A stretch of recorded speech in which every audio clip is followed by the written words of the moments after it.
Thanks for joining me today. Today is October 15.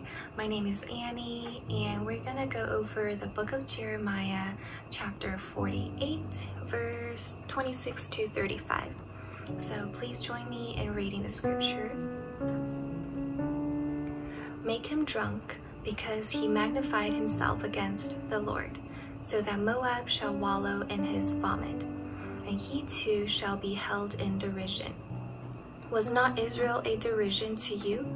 Was he found among thieves, that whenever you spoke of him, you wagged your head? Leave the cities and dwell in the rock, O inhabitants of Moab. Be like the dove that nests in the sides of the mouth of a gorge. We have heard of the pride of Moab.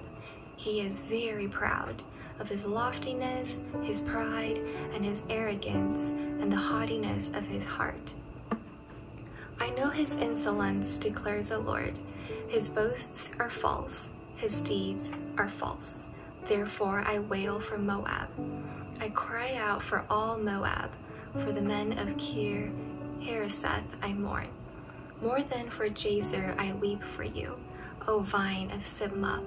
Your branches passed over the sea, reached to the sea of Jazer. On your summer fruits and your grapes, the destroyer has fallen. Gladness and joy have been taken away from the fruitful land of Moab. I have made the wine cease from the wine presses. No one treads them with shouts of joy. The shouting is not the shout of joy. From the outcry at Heshbon even to Elealeh, as far as Jazer, they utter their voice. From Zoar to Horonaim and Eglath-Shelishiah, for the waters of Nimrim also have become desolate. I will bring to an end in Moab, declares the Lord, him who offers sacrifice in the high place and makes offerings to his God. So in summary, Moab was prideful, and that led them to their downfall. God would discipline their behavior by stripping away anything that Moab boasted in, as these gifts were originally from God for them to enjoy anyway. However, God clarified that it also grieved him to discipline the Moabites for their sins, just like a father to his children. So the main theme here is pride and how pride leads to people's downfall. So what makes people prideful? It's when they shift their confidence from God to themselves. So instead of remembering all the good things that are from God, we praise ourselves and rely on our own very limited wisdom. Also, pride takes us away from God, and I feel like our hearts are most vulnerable when we stop seeking God, and that's when we are most susceptible to the many lies that the world feeds us, and that ultimately leads us to destruction by our own sinful nature. I think pride is also pretty tricky too. It sneaks up on you when you least expect it. I feel like it doesn't come full force out of nowhere all at once, but sprouts up like a little seed, and if goes unchecked, it kind of just keeps growing and takes over a little area of your heart at a time. And by the time you realize, it has already planted its roots in every area of your life.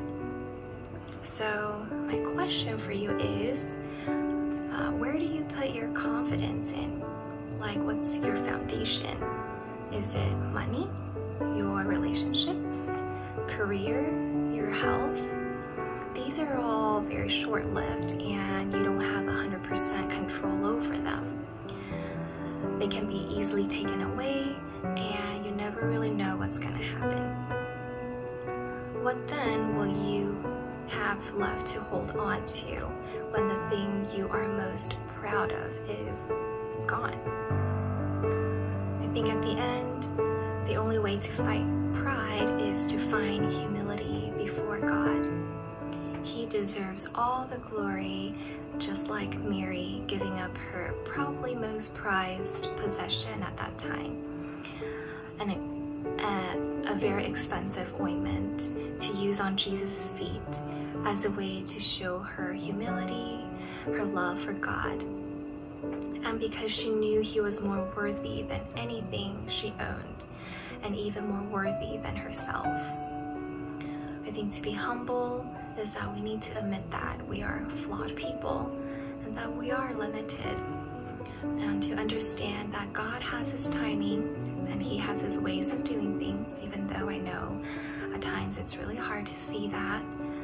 Also, be grateful for the things God has blessed you with right now, and never hesitate to serve others with the blessings God has gifted you. I feel like with that, it shifts our perspective and helps to keep us in check, because instead of focusing on ourselves, we focus on God. Well, that's all I have for today. Thank you for joining me. It's almost weekend, so I hope y'all have a very wonderful weekend. Until next time, bye.